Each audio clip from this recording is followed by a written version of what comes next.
All right, so um,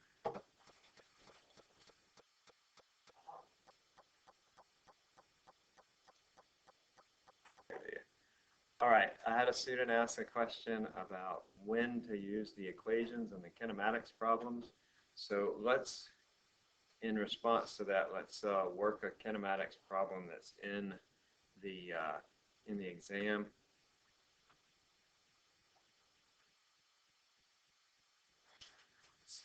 This is 22. Yeah, this is fall 22.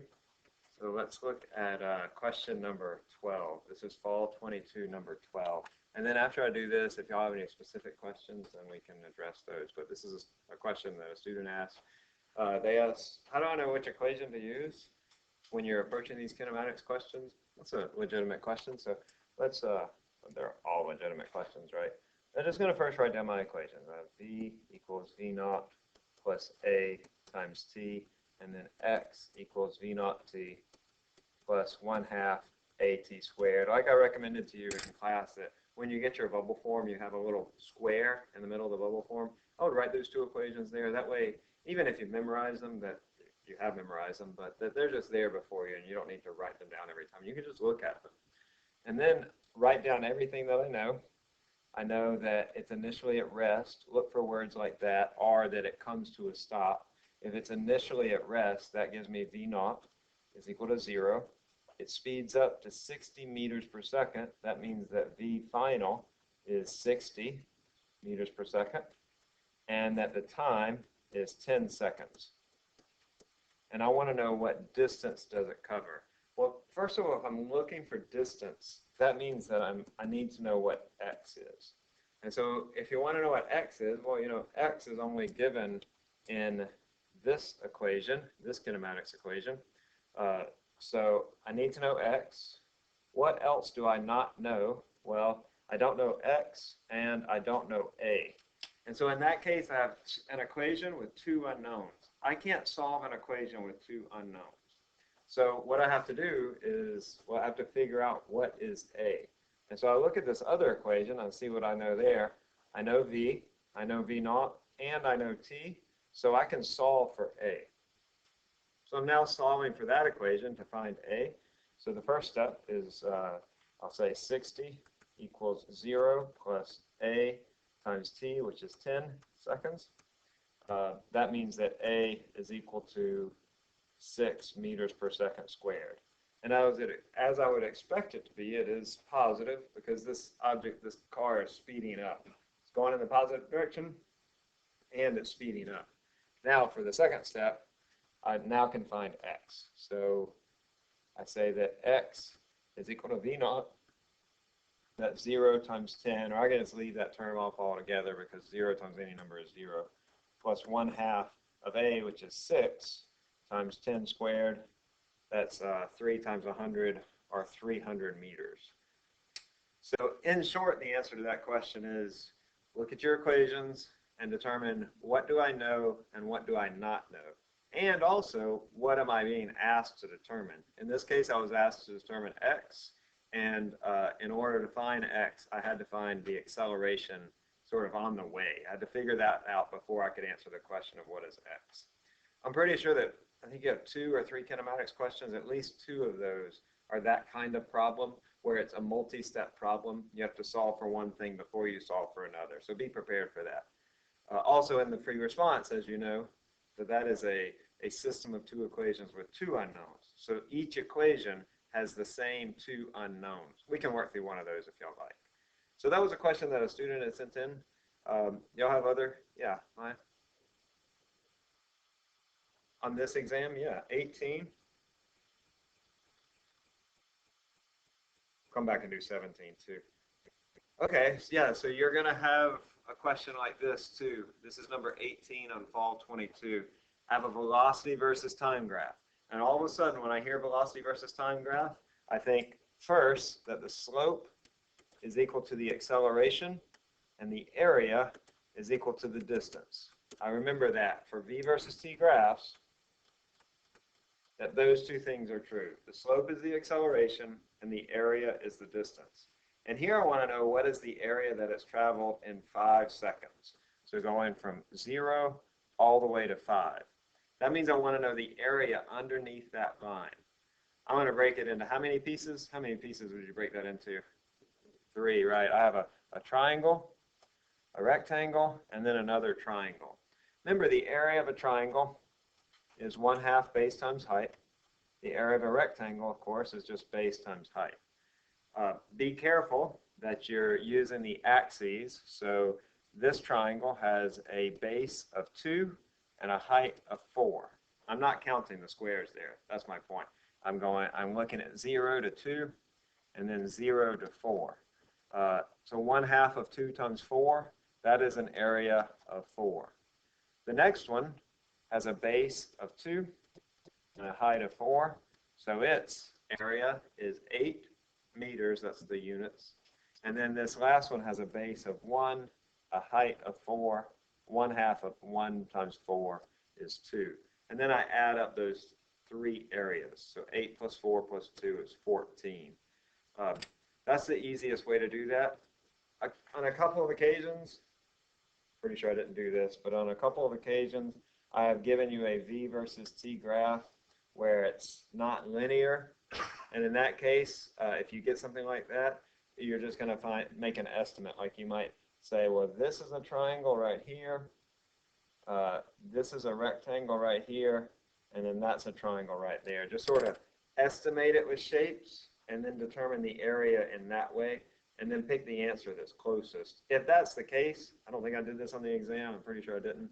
But if I did, I'll have the answers different enough so that if you found the area of any shape that is resembling the function, then you will have gotten the answer. Okay? Can I go back and do 17 as well? Yeah, Lillian, what's your question? Okay, let's just do 17, then we'll come back to it. Huh? Oh, of course. Oh, let's do 19 right now, too, though. The acceleration at t equal 1.5 seconds. No, never too late. Come on in. We just got started. So if I want to find the acceleration at t equal 1.5 seconds, that's the acceleration right here. Right here, it's 1.5 seconds. It's easy because the tangent line is this line. And so I need to know the rise over the run. Look, I've already found the rise over the run. It's here and here, 4 over 2. So the answer is going to be 2 meters per second squared. 4 divided by 2 is 2 meters per second squared. I want to go back up, and then I'll come back to your questions. I want to answer number 17, because you will have a question like this. It might be a velocity versus time. Don't remember what it was. Doesn't matter. It could be velocity or position versus time, but we're going to give you a series of statements and ask you to tell me, are those statements true or false? These can be kind of difficult. Have we done this problem before in class?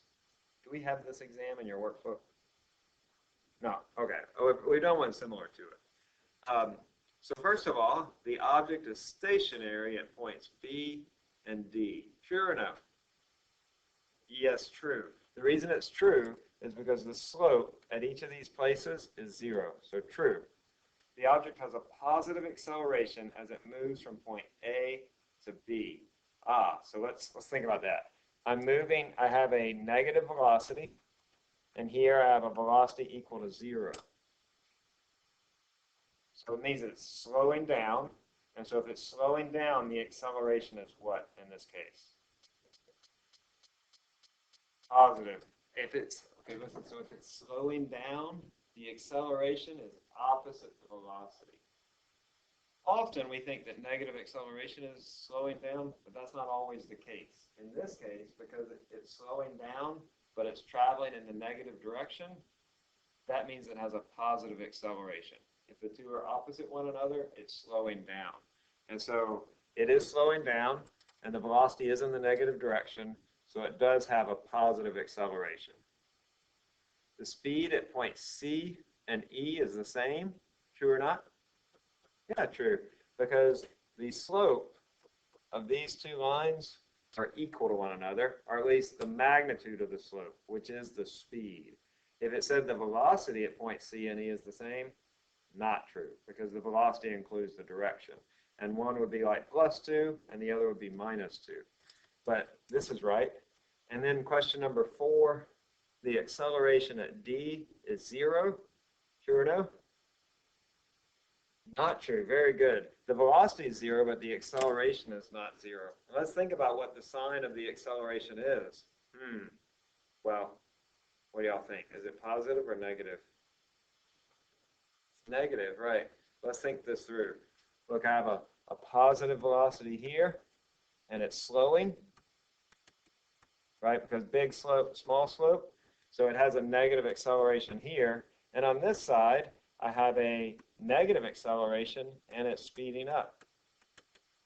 So that means I have, a negative velocity, and it's speeding up. That means I have a negative acceleration. Besides, that position versus time graph, that's the one for an object going up and coming down, right? You need to know that. So that is a negative acceleration. So the answer is 1, 2, and 3. Okay.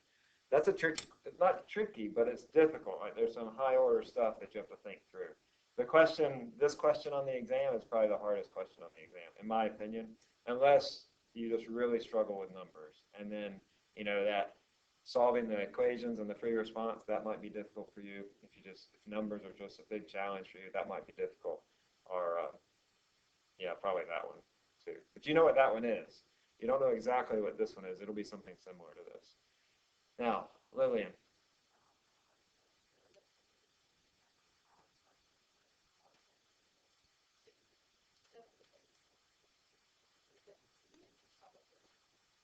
(17 and 18), this one. Okay, what is the velocity at t equal 3 seconds? That's right here. Well, this is position versus time, so I just need to find the slope. I'm going to draw a tangent line that approximates that function. It's pretty straight right there, so it's not that hard. And it looks like I have a rise that goes from 15 to 35. So that's a rise of 20. And a run that goes from about 2.5 to 3.5, so that's about 1. So it looks to me like the answer would be A, 18 meters per second, just from my estimate of it. But, I'm definitely not going to get any of those other answers. Like, there's no way I could draw a tangent line to that and get 8.3, 60, or 3. I might be able to get 22 or 15, but I'm definitely not going to get any of those other 3 answers. What is that? Is that the problem, that you weren't getting exactly 18?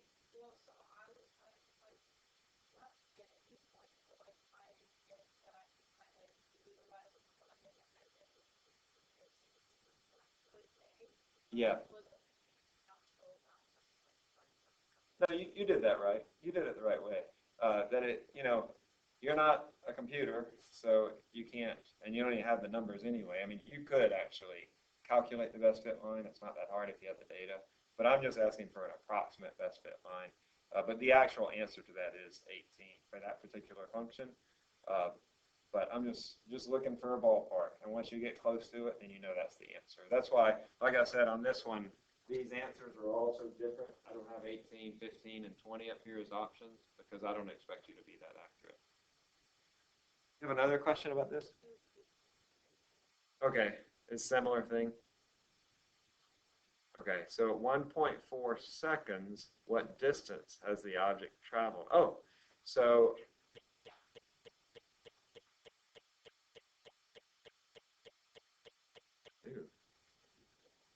you know what the answer is? Was it A? C should be the answer, yeah. Yeah, it should be C. So I'm looking for the distance that it travels. Remember how we did the number lines? And we said, if I move from A to B to C, what's my distance traveled, and how that's different from the displacement? If I'm moving from here to here, my displacement is about 7 meters, right? Because my initial position is 0, my final position is 7, so that's my displacement. But that's not what I've done. I haven't moved directly from that point to 7 meters. Instead, I've moved from 0 up to 20 meters, and then I moved from 20 meters down to, well, about 7 meters. So from my interpretation then, I would have said 27 meters which rounds up to 30. You see how I did that? It's not only interpreting the graph, but it's knowing the difference between displacement and distance. So you might have put A if you thought that the answer was just, well, I'm starting at 0, I'm going to 7, and then you would have rounded up to 10. But I'm not asking for displacement, I'm asking for distance. So going from here up to 20, and then I travel another 7 meters or so down to here, 3,000 here. Well, actually 13 meters, excuse me, down to here, so it would be 33. I wouldn't have 27, I'd have 33. That's not what I mean? Just adding it up. Yeah, but I move, it's like I move over here, and then I move back a little bit, and I have to add those two distances to one another. Okay? Okay, that's a good question. Other questions? Yeah, Jenna?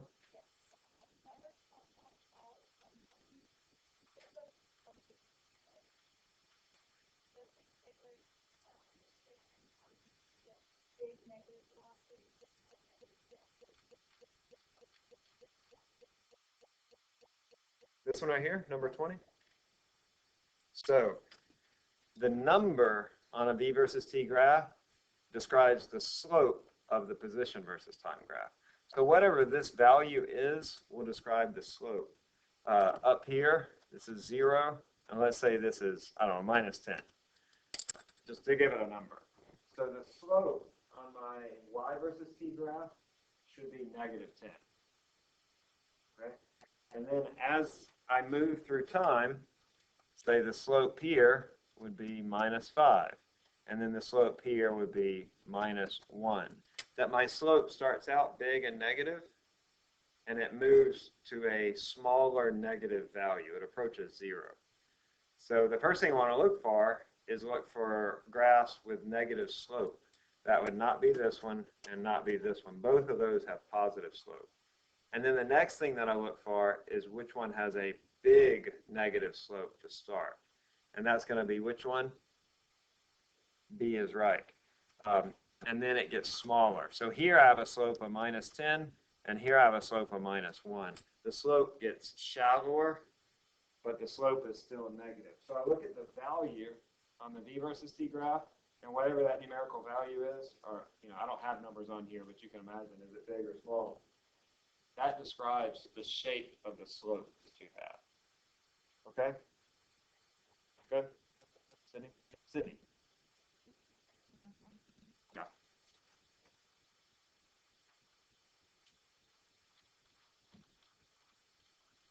Okay, so another good kinematics question. I said you have 2 or 3 of these. I'm going to write my equations over here.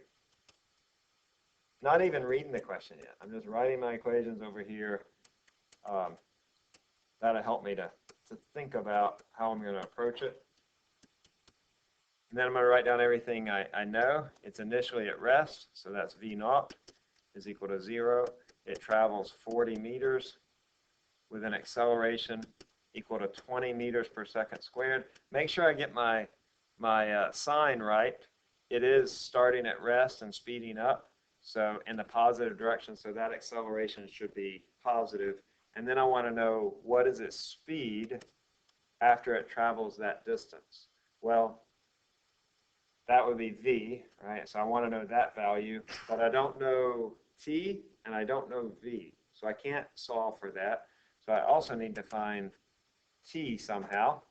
But look, I have this equation, and I know V naught, and I know A, but I don't know T. Now you're probably a little bit afraid before you start writing that down because you're like, oh, that's a quadratic equation. How do I solve that?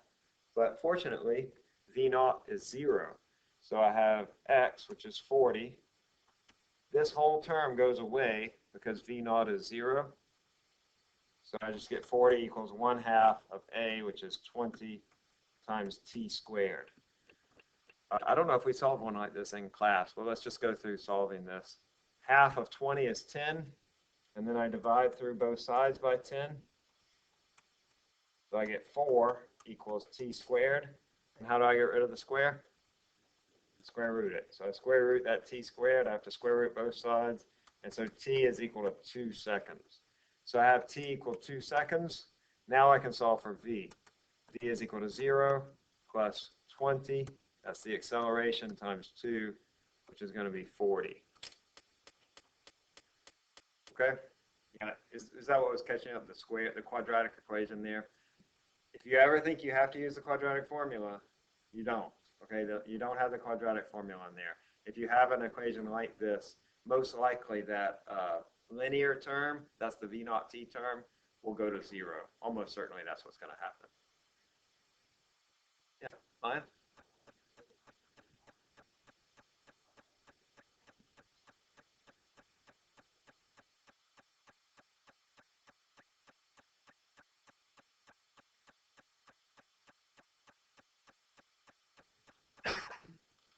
Okay.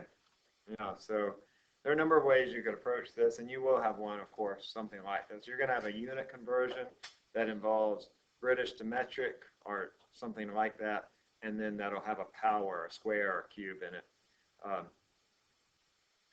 Probably the easiest thing is to just go ahead and convert the inches to set to millimeters. And so I have all that I need to do that, 0.5 inches. 12 inches is 1 foot. 1 meter is 3.28 feet. And then in millimeters, I don't give you this conversion factor, but in 1 meter, there are 1,000 millimeters.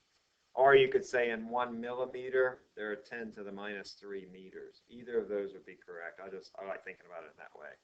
And then that gives you the answer in, oh man, I didn't bring my calculator. Here's one. 0.5 divided by 12 divided by 3.28 times 1,000. I get 12.7 millimeters. And now to find the volume of that, it's length times width times height. It's a cube, so all those are exactly the same, so I just cubed that answer. Isn't there a cube on the TI?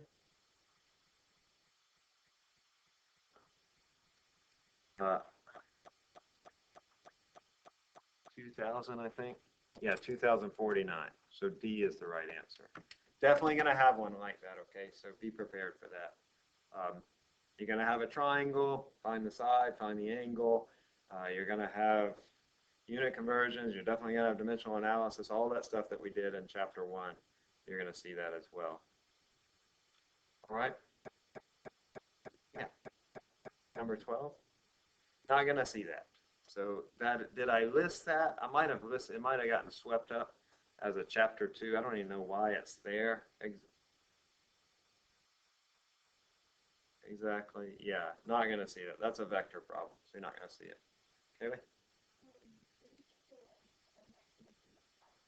Mm-hmm.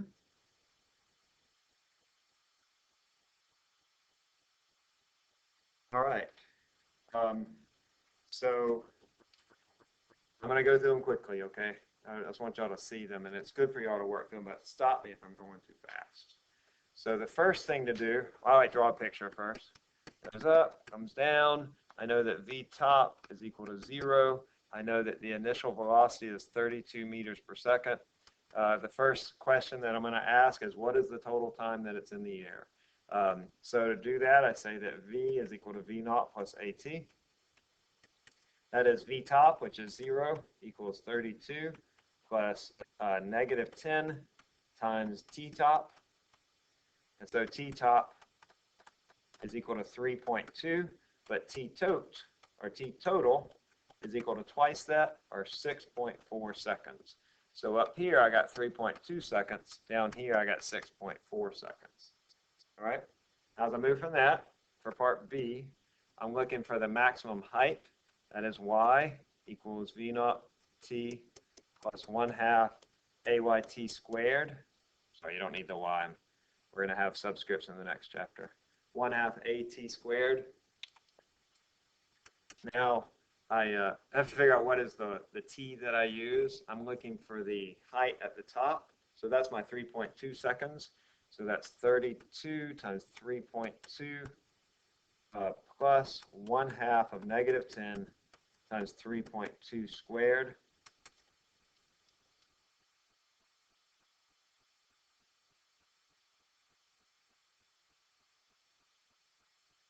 51. And then C, what is the velocity at 1.6 seconds? Well, just to do a brain check, I know it has to be over here, so I better get a positive answer because it's 3.2 seconds at the top, so 1.6 seconds is on the upgoing side of that. So V is equal to V naught, which is 32, minus 10 times 1.6. So that's easy. That's 16 meters per second in the upward direction, or I could say plus 16 meters per second. And then the velocity versus time graph looks like that. Starts with a big positive velocity, goes to zero velocity, comes back to the same big negative velocity, same value. I know that was fast, but it is useful for you to just see it and work through these over and over again, because I want you to just know them so well, like you don't have to think about it. You can just close your eyes and just do it on your exam, okay? Maybe just open them every once in a while. Let's do this other one. So again, it's going to be very similar to this. Let's write down our two equations. V equals V naught plus AT. X equals V naught T 1/2 AT squared. I recommend that you do it just like this. Write the two equations right up next to one another, side by side. Write the knowns up here. X is 100. T is 10. V final is 0. It's slowing down to a stop. I think that's all that I know. And then I underline the things that I don't know. I don't know A, and I don't know T. And this also is 0, so I'm going to just put a 0 through that. I don't know A, and I don't know T. I'm going to solve this first one. 10, or negative 10, equals A times T. And now I want to think about this. What's my easiest sub here? If I solve this for A, I'll get A is equal to 10 divided by T, or negative 10 divided by T. And then when I put that in over here, it's going to cancel out one of these. Oh yeah, is that what you're going to say too? That's going to, sorry, y'all. And don't go so fast that you just miss those things. Let's see, I know T. What don't I know? V naught, I don't know V naught. Okay, so let's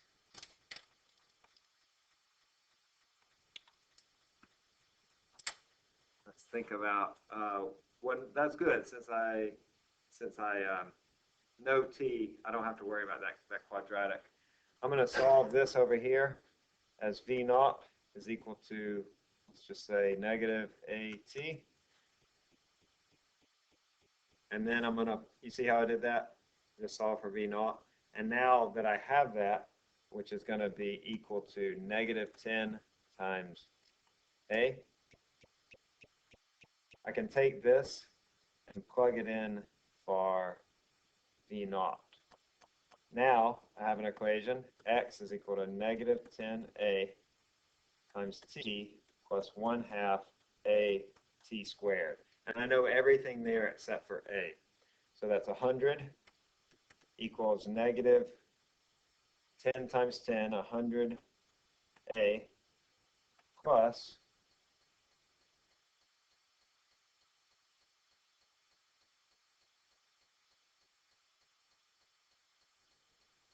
50A.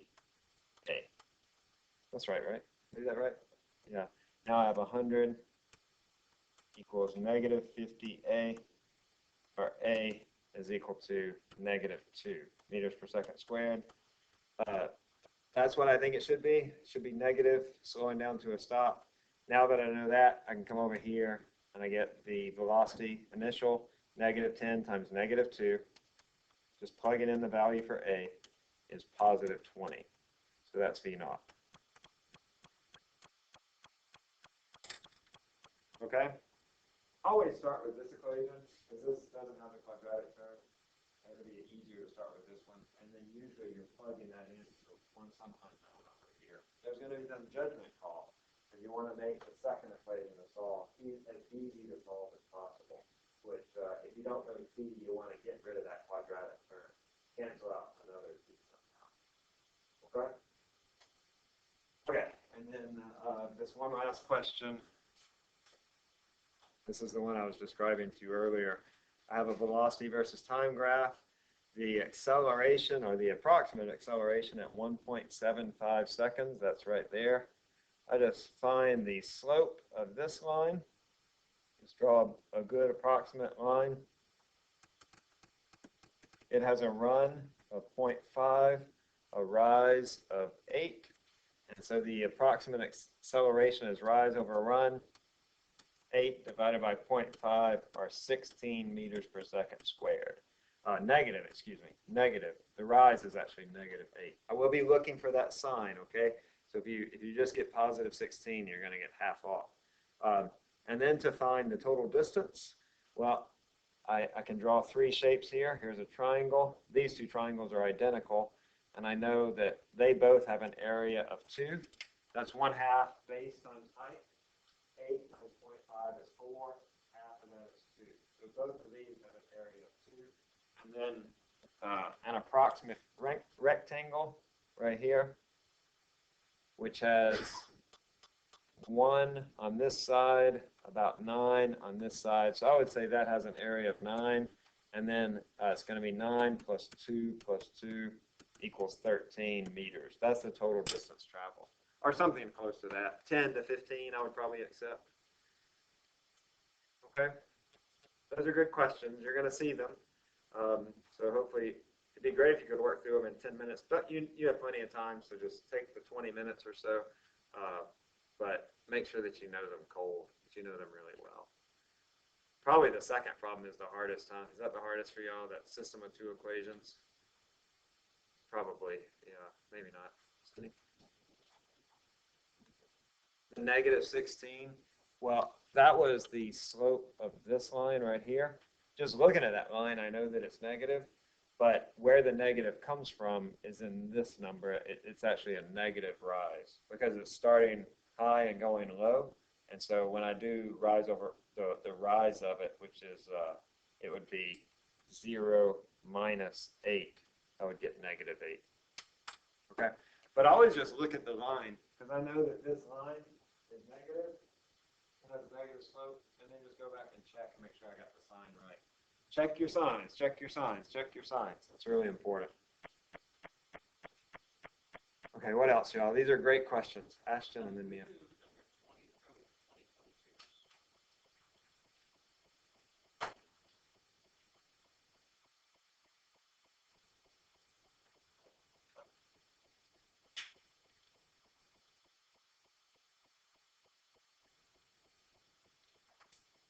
Yeah, what is the object's velocity? So this is another one of those where you're finding the slope.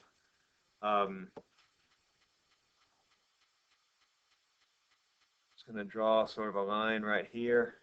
I might have chosen a different line. I don't remember what line I chose when I did the solution for this. And do the rise over the run. That's at about 0.75 seconds. And a rise of 5 to 35, so that's a rise of 30. So the slope of this is equal to negative 30 over 0.75. It must be 50, right? Is 50 the right answer? Yeah. What is that? 30 divided by, get that? Okay. Yeah, so that's one of those. I probably chose, when I did it, I probably chose a slightly different line, but I just choose the one that's closest to that. So that's 40. It's definitely not any of these. Like, these are way too small. Did you do it and get something that was closer to 20? Okay, what did you find? 30. 30 and 35. Yeah. You're not going to have that problem.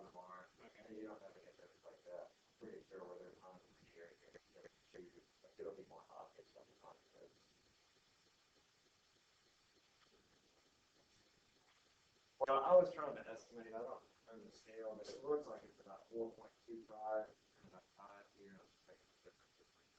There is some judgment call on these, but like I said, not tomorrow. It'll be obvious. But what are your lines? Because it'll be linear graphs. Now you have some nonlinear graphs where I'm asking for the qualitative information, like we did before. But for the quantitative stuff, I did all. Pretty sure. I'll check when I go back, and I'll correct that if I'm wrong. I'm pretty sure that they were all linear graphs, except up on the slope or area. It's a little easier, or not easier, just more definite. More definite. That's a good way to say it. All right. Somebody had a question, I think. Yeah, Mia. You have lots of good questions.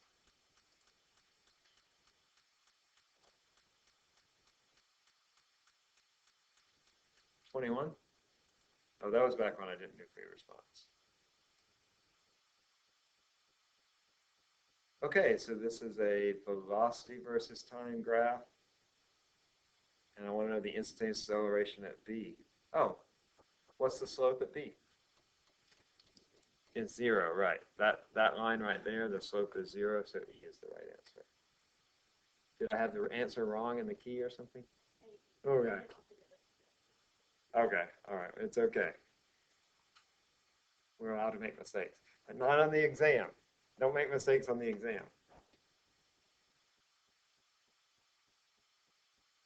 Any other questions, y'all? Y'all feel okay about the exam tomorrow? Are you stressed a little bit? Yeah. I had a friend in college, and whenever we had an exam, he would always close his book, and he'd say, C is for cookie, and that's good enough for me. And then he would go home. I don't want y'all to make a C on the exam. I want you to do really well. But I think his point was that be like the cookie monster and enjoy life, enjoy cookies. Don't stress, okay? That's it. Have a good day. I'll see you tomorrow.